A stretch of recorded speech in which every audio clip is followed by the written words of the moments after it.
जीजा ने बैग में डाला 80 लाख का चिट्टा। फिर ये बैग नाबालिग 13 साल के साले के पास पकड़ाया और फिर उसे पंजाब से हिमाचल भेज दिया।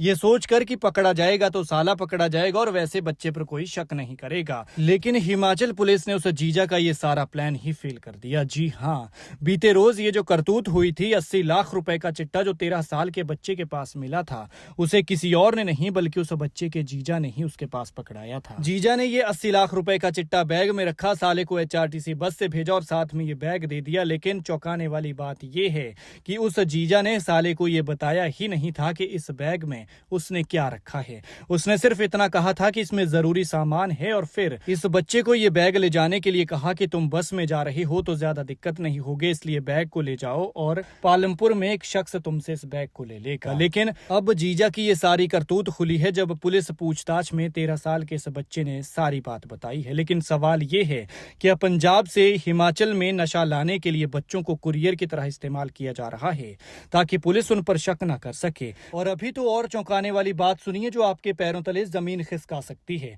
पुलिस जांच में यह पता चला है कि बच्चे के जरिए पहले भी इस तरह से 2-3 बार चिट्टा सप्लाई किया जा चुका है। जीजा इस बच्चे से सफेद जहर का काला धंधा करवाता था और इस बच्चे को बेचारे को कुछ भी पता होता ही नहीं था। यह इस बार भी नहीं पकड़ा जाता अगर पुलिस की रूटीन चेकअप नहीं होती।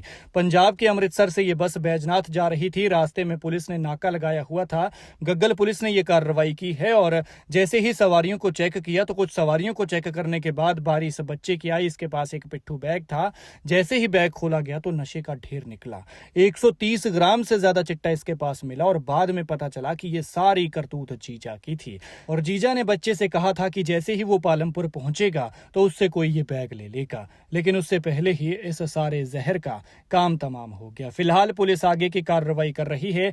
उस आरोपी रिश्तेदार इस बच्चे के जीजा की तलाश में जुटी हुई है और बच्चे को 14 दिन के लिए बाल सुधार गृह भेजा गया है। लिहाजा हमारी आपसे गुजारिश है कि अपने बच्चों को समझाएं, सतर्क करें कि अगर आपके पास कोई इस तरह से सामान दे रहा है, चाहे कोई रिश्तेदार ही क्यों ना हो, क्योंकि इस मामले ने रिश्तेदारी जीजा जैसे करीबी रिश्ते से भी विश्वास उठा दिया है। तो बच्चों को यह समझाएं कि रिश्तेदार भी कोई अगर आपके पास बैग पकड़ाए तो पहले ले जाने से ही मना कर दें और अगर लेकर जाना जरूरी है तो उस बैग को अच्छी तरह से चेक कर लें कि उसमें आखिर है क्या। क्योंकि अगर पकड़े जाएंगे तो आप पकड़े जाएंगे, आपका रिश्तेदार नहीं पकड़ा जाएगा।